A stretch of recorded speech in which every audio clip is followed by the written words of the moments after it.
Hello everyone, this is Yuti Doshi from Man Mantra Mental Health.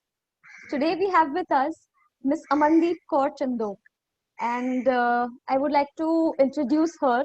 She is a psychologist from Mumbai. She has pursued masters in applied psychology from Mumbai University, and she also specializes in play therapy, RECBT, and transactional analysis.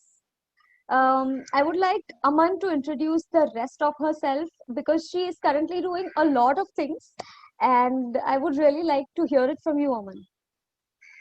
Sure. Thank you, Yuti, for getting me here and coming to speak to you is really an honor because I was looking forward to this. So, like she's already told, I am practicing in Mumbai and I'm a school psychologist working with a school setup since the last 5 years. Along with that, I have my private practice and I'm also consulting with a few BMC schools as a volunteer. I'm also attached to online counseling portals for providing counseling which is easily accessible. I think that sums it up. I want to add one more thing. She is also starting with her own practice named Oh yes, Within yes. Mental Health Services, and I'm really looking forward to it, Aman. So, yes, Thank you so that's much. that's all about you.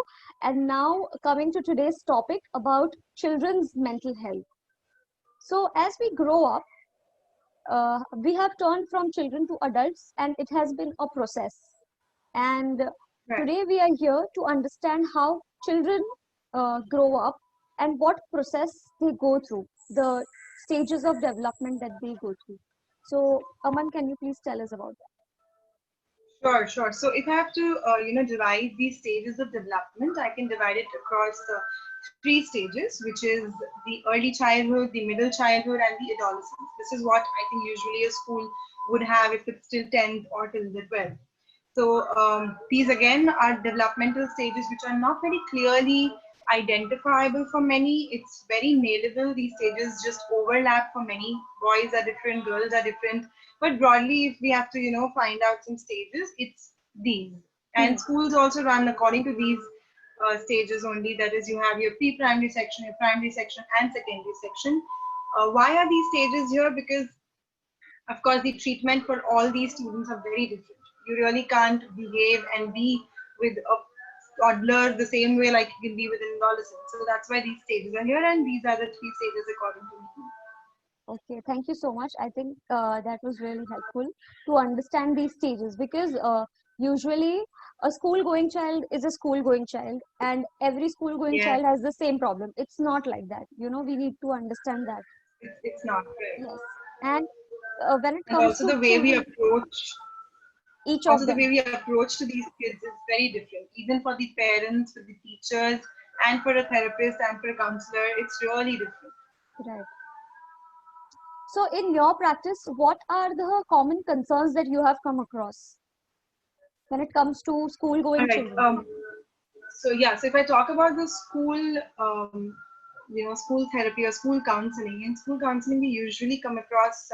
Again, I can define it as three ranges. One could be academic, one could be behavioral, and the other one could be socio-emotional.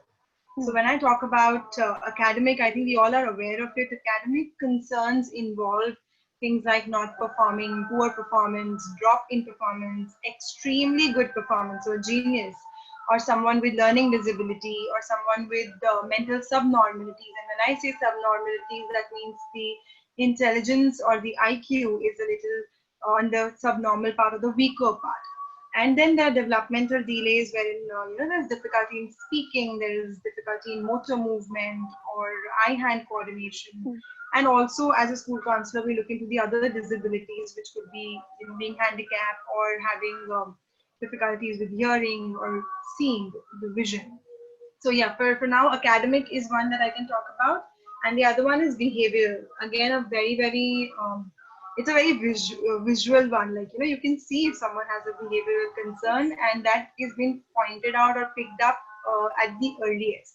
So teachers pick it up, parents pick up, and behavioral concerns usually involve excessive anger, throwing tantrum, then hyperactivity, attention deficit, being attention deficit, or ODD. When I say ODD, it means that students are really defiant. They wouldn't listen to authorities. They wouldn't follow instructions. They will go just out of their boundaries and perform or do things which they are asked not to do. I think many people come with these concerns. They don't know the terms as such. But yeah, behavioral concerns also would include autism spectrum disorders. So when people come with that, with such behavioral concerns, we figure it out, or we bring down by testing and other aspects that it could be something related to autism. And with behavioral concern, there is something more like school refusal, frustration. I think school refusal is very, very prominent. And at school, we see that the most. A child of first grade or of sixth, seventh grade, when they usually have the transition from one section to the other, they show school refusal. And that could actually give a lot of insight about how the child is thinking. Right. So again, I told you about academic, I told you about behavioral, and the third one is socio-emotional. So here, when I talk about socio-emotional, we see many children with introvert children, and being introvert is not wrong, but they probably are not really introvert. They just shy off, they just worry too much, or they are really anxious. They are very, very sad, upset, it could be. And with teenagers, especially when we see these things, I think it's an alarm to find out what is going on with that child. Loneliness, peer pressure, bullying are some areas that I will cover into social and emotional concerns that are seen in the school. Right. So, as you were saying about all these concerns, what was coming to my mind was when you talk about academic concerns, you know, since we are experts, we understand that. But when it comes from parents or teachers, they term it as Right. ये homework नहीं करता है या books incomplete है or he doesn't listen to थोड़ा anybody. slow है, that also comes up. Slow है or it comes in the form of complaints. So I think, as you said, these alarms, these complaints, if they are recurring and if they don't stop, I think we need to draw a line between just a normal concern or just normal naughty behavior from an actual mental health issue. So coming Yes, to yes. that, And I that's really want to sometimes know. very difficult. Yes. So coming to that, I really want to know when we talk about drawing lines and alarms, Yeah, what are the red flags or warning signs correct. about, like, which we can find in children, like, which would be signs of To diagnose it as a actual, mental illness. yes, to actually term it as a Okay. mental health issue. Okay, okay. I think that's a very nice question, because warning signs are something that very well overlap with what parents and teachers come and tell you. So, Yes. I would have someone, just randomly a teacher, come in the counseling room and say, "Oh, he has been misbehaving, not completing his work, not listening to parents, not listening to me," and the poor child is just there blank of what is this happening? I've probably not even done all of this. Hmm. So there is a very big difference in when a teacher says something and when we see the child who is doing it. Or probably what the teacher comes up, and like you told, what the parents come up are complaints. What we really do is we read between the lines and understand what is actually happening behind it. So I'll be sharing some examples also, maybe if I get the opportunity to, a little later. But coming to precisely answering your question right now, mental illnesses as such can happen to anyone, but research right now with childhood mental disorders is quite less. I think the DSM and the ICD and all those things that we have in the mental health profession diagnose adults. So some research that is more about children is coming up, but also I would say that doesn't mean that they don't go through mental illnesses. Mental illnesses do happen, and with the practice out of school, I have realized that usually the mental illnesses start, or the onset is during school time, most of them. And I've also seen that once it starts in the secondary section, they get help or they seek help only 10 years after they have been suffering with it. Why do I say the term suffering? Because they really feel the pain, but they don't know what to do. So I think here school counselors do a great job in identifying it quite early, and trying to deal with it at their level with the child who probably has minimal understanding but can do a lot for themselves. So, like you're saying, red flags. In a school setup, the red flags could be withdrawal, very important red flag. Withdrawal from anything that they used to like and they used to do. Hmm. The second big red flag could be sleep and eating disturbances in the sleep and eating cycle. Again, a parent can really understand by what is going on in the child if they keenly observe their sleep patterns and eating patterns changing. Yes. Hurting oneself or attempts to have self harm, ever if it is seen with a blade, with trying to, um, do any harm to your own self. I think that's also a very, very big red flag. Not only a red flag, it's an urgency and emergency to really deal with it. But again, why am I saying red flag? Because many times these things are ignored at home also. कि कुछ नहीं होगा, कुछ नहीं करेगा, कुछ नहीं करेगी. But yes, it is a red flag. Then throwing tantrums, mood disturbances, or extreme mood disturbances, I think can be red flags. Moreover, attention seeking. Yeah, I must talk about this. Attention seeking acts. Usually, a child doesn't know how do I tell that I'm painful? How do I tell it's pain on my chest? How do I explain that I'm going through mental concern? They don't know how to put it into words. So it comes out in different forms. And attention seeking is something that we observe as a third person. We see that अरे ये नाटक कर रही है, नाटक कर रहा है.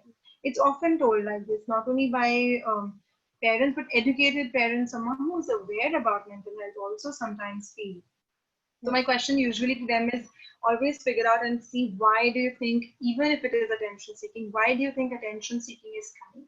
Because it's coming from a source. So I think that's again a red flag. And like I told you, it comes up in different parts of your body. So psychosomatic concerns are also very big red flag, like stomach ache, headache, um, high fever, which is not going, and there are all medical tests are clear. So we've had people who come in that is malaria or the typhoid or whatever, whatever, whatever, and now everything is fine. Medicines are fine, everything is okay, but still the child is not functioning. I had a case wherein the parent came with a concern, or the pediatrician referred with a concern that her stomach ache is exceeding, and but there is nothing. So she's all clear. The tests are clear. Everything is clear, but there is stomach ache. So after scrutinizing further with the case and investigating more, I realized that she had a lot of difficulty in reading and writing, and so going to the school, and the only reason she had was stomach ache. So that's how the stomach ache was a psychosomatic concern that came up. And I I think think this is anything that you would like really, to add here? yes, really, really important because Aman, we overlook this. उसको school नहीं Yes. जाना है, जल्दी नहीं उठना है, इसलिए they are just giving up excuses. And I think we really Hmm. need to delve deeper. Of course, they are giving excuses, but why is what we need to go Correct. further with. So coming to Right. I that, think that question why will hmm, give a lot of insight about how why the child is doing all of this. yes, we just need to have 30-40 seconds extra and it won't take much time. You know your child in and out. Correct. Correct. So yeah. That's true. So coming to that, what can parents actually do to ensure their child's mental health? Right. Like when you say what can parents do, I think as adults in the society, we all are responsible in doing certain things, and parents having the highest responsibility because they are here with them for most of the times and for a longer time. Yeah. Definitely, school is the occupational center for the child, wherein the child's occupation is schooling and learning and academics. But parents contribute to a lot of things with the child. And I think my first thing with two parents would be that they should not be jailers. Okay, so when I say jailers, they should not guard their child and just be there as a duty to do. I Hmm. think a parent is required for a lot of nurturance, approvals, appreciation, and social understanding or emotional well-being also. So the parent's role is really huge, and I might not be able to cover everything, but yes, for keeping the child's mental health well, remember your role is of a parent and not of a jailer. So when I say jailer, I think you should not feel hurt about it. But yeah, we do that. Unknowingly, we start to guard. the child with all the things that the child is probably facing. Definitely. तो I ये think मत करने दो, वो मत करने दो. especially with Asian countries, especially with India, parents, even if we get old, I mean, you have your experience, I have mine. Our mothers and fathers are still, they want to take care of us. That's the culture. Correct. Completely understood. But it Correct. shouldn't sabotage the autonomy of your child and also the safety, especially creating a mental health, a space where your child can express. Your child shouldn't look Express, at you, as develop, you right? said. Yeah, as you said, Right. go jailer, guard. So if I have someone I know that my parent protects me, I won't go to my protector to share my feelings. So, Very nice example, right? so yeah, being friends with your child and all that you said, that's so true. Correct. Correct, that's right. So yeah, like she told, the role of a parent, like you told, Yuti, the role of a parent is very varied. They are protectors to some extent, they are friends, they are teachers, they're doing a lot, wearing a lot of hats. And I think that sometimes frustrates the parent, and that is again not doing any good to your child. So for good mental health, that frustration needs to be lowered for sure. And with that, what Yuti just told, I can tell you one more point for good mental health is to talk to them. I Mm. think talk is the answer to a lot of things. Like she told, like you told, Yuti, sorry, that you can't come to a parent with a protector with your concerns. But if you have an open conversation Mm. as a parent, you can always, deal with a lot of things there and then. If a Yes. child is comfortable to talk to you, it's, I think half of the problems of the child is solved. All. I know many parents who make it very comfortable for the child, that the child can speak to them very freely. But sometimes what comes in the middle is that you should tell me, you must tell me. And here we break the privacy of the child. The child will open up, they will come and tell you randomly. And I've known that they don't have a setting, kabhi baithenge or abhi baat karenge. That doesn't happen. It's like you're cooking and they'll randomly come and tell you, this happened. But for that, you need to be open as parents. So if parents don't have a barrier and they haven't in the past reacted like jailers, like I told you. So if I go and tell my parent, I copied in my exam, and imagine the parent will blast at the child. How could you do this? किसने सिखाया ये सब गलत होता है. And we have so many things culturally, like you told, भगवान तुम्हें punish करेगा, ये होगा, वो होगा. If that kind of a reaction is given to a child, I think they will never come up. They will close. They will really close themselves. कि mom dad के साथ तो share ही नहीं करना है. Mm. So let's not do that. And for good mental health, let's keep it an open area that they can come talk, randomly talk, not get advice also, but talk. What do you think? Do you agree to this? Don't you think Definitely, this will help? definitely. Of course. Yeah. I mean, Okay. when parents, I actually, this is a very huge topic, so I think we should Yes. go on to our next I point. agree. That is Yeah. Yeah. Sure. school. Like majority of time, children spend in school, approximately Mm-hmm. 6 to 7 hours. So, what Correct. would you suggest for teachers to ensure good mental health for their children, for their students? Okay. So you want to understand the role of a teacher in inculcating good mental health for them, Yes, or having a healthy mental health. All yes. right. So I usually feel that teachers are the frontline warriors. Okay, so when it comes to mental health or mental illnesses, they are there in the front line. We as counselors are not. It's the Mm. teachers who refer that child, it's the teachers who identify. So a teacher being at the front line can really bring about harmonious attitudes towards mental health and mental illnesses, making it very normal, making it okay to talk about that, making the classroom a very conducive environment to tolerate, accept people who are probably going through a distress, making students more aware about themselves and also aware about the others around them. So a teacher's role could also include bringing more understanding in a child about mental illnesses, and how do they do that is very very clearly through their everyday procedures, everyday talking. So there are so many topics that you have, just inculcating more tolerance in them, inculcating more understanding about others and themselves will help. Also, a role of teacher here would be to, like I told you, identifying the child. It's very very very vital role. because they are the ones who come to know if the child is absent for so long, what could be the reason. They are the ones who are more in touch with the parent. They are the ones who know their performances dropping suddenly or not dropping, or who is their boyfriend, girlfriend in the class, what is their behavior in the class. I think they're the observers and the ones who can really track things down for the child. True, true.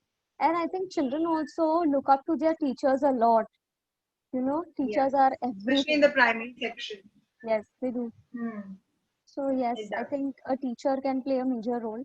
But coming to now, since we've discussed about parents and teachers, a very important presence in school is of a school counselor as well, right? So Hmm. when a child, when a teacher highlights that, okay, I think this child might need help. So then Yeah. what is the role of a school counselor in a school? Okay, I think that's a very, again, a very good question, because school counselors' role are sometimes very ambiguous. And if I talk about Mumbai, it's still better. Sorry, but in the outskirts or in the entire India, it's very different. Or if I talk about the world, I think it's better around. But still, there are some parts wherein there is no counselor. There are some schools in Mumbai, in Maharashtra, around, there are no counselors there. Though the government is taking initiatives, but still they are not. And when I say ambiguous, sometimes their role is more of doing the admin work, doing the teaching work only. So I will maybe talk about more about the role also here. I've been very fortunate to be in a school wherein mental health had been given, or is always given, good amount of attention, and is held very important. So it's important for the management, important for the parents, and they really appreciate every step that the counselors take. But if I talk in general, the role, usually a school counselor is a psychologist, a clinical psychologist, or a counseling psychologist, or someone who has done their master's in psychology. And their role specifically is to counsel students. In that, they also cover up things like life skill sessions. So, life skill sessions are something similar to group counseling or counseling the mass. So, you go into a class and you take a topic like self esteem, bullying, problem solving, and educate the entire bunch of class Hmm. with that. And that's a very helpful role also, because you can touch many, Hmm. and then counseling sessions for a few who really need it can be done. So this, I think, is the overall role of a counselor in the school. But additionally, there are many schools, and I'm fortunate to be in one of those, who have a team of special educators along, occupational therapists, speech therapists, pediatricians sometimes, a psychiatrist sometimes. So the entire team can work for the mental well-being of a child there. And as you said, working as a team, I think is very important here because the teacher knows Yeah. some parts, the counselor knows some parts, the parent knows the other parts of the child, and working in collaboration, I think, works best for the child. Right, right, true. This is the entire, all the stakeholders coming together for one objective, one goal, can really work for the child and make wonders happen. So, so yes, that was about understanding mental health in perspective of a school and how the different people in a child's life can help them with their mental health. Yeah. The next thing I really want to know is your journey, you know, how you, like as a psychologist, how you ended up in this profession and what has your journey been like? Okay. I think that's a very question which is very close to me. So, since I was in my eighth grade, I don't know how, but somehow I got this in my mind that, oh, I want to become a psychologist. And I'll honestly tell you, that time I did not know that the word psychology starts from a P. So I would search and I would start with it in an S, and that's with an S. So that's how I, found this field. I had some personality traits which were very, very compliant to this field, and maybe that's why also the inclination was there. Mm, And I was quite clear, since then it can be called as a foreclosure also, because you too soon closed your other options and chosen the field. But yeah, it's working for me, and I think it was a passion always to get into a field wherein you can be empathetic. It's not monotonous, and it's dealing with different kind of people, and at the end helping a lot of people in this profession only. And also, exploring the mind is something that excites me always. So we all have different stories, and being on this part of the table, I always feel gratitude towards what has happened and how my life is going. So that's an added bonus point in this field that I get. And my journey, if you tell, I completed my graduation and then post graduation, and then I started working with the school. Along with that, like she's already introduced me, like you have already introduced me. There are a lot of places where I've put my hand in now, and it's a great experience. I think that's what I can say. Thank you so much for sharing your journey and your experiences, Aman. One last thing that you would want to tell our viewers. Okay, so to your viewers, I think the ones who are listening this, I can just say if it's a school student, then I can say that your school counselor is there to listen and to help. Don't hesitate. Just be there and speak. You will surely get help. And if you are a psychology student who's listening to me, then I think school counseling is a very good option for a career in counseling and psychology. It brings up a lot of, it explores a lot of fields with parents and with children. Again, if it's a parent who's listening to me, the most important thing that I can tell you that you are the catalyst of your child's life. So be aware, be informed, don't compare, and try to model your child. And if you have any doubts, do not hesitate to consult your school psychologist. They are again there to help you. I think with that, Tubi, that's it what I can say from my side. And I really feel that together we can help the child get back their childhood and make a wonderful childhood. Thank you so much, Aman. Uh, You're Thank welcome. you so much, everyone, for watching this episode. And if you have any queries, concerns, if you want to speak with Aman, you can always DM me or even DM her. She will answer all your queries. And Sure. please remember, Thank you, Yuti, for getting me here. I'm so sorry. Thank you so much for getting me here. It was really lovely talking to you. same here, same here. Very happy to have you at Sunday Stories. And I hope as many people, I mean, this video can benefit as many as a lot of people, I mean. Yes, True. and if you like this video, please leave your comments and share this video. I hope at least one person can benefit from this. Thank you so much for watching. Thank you.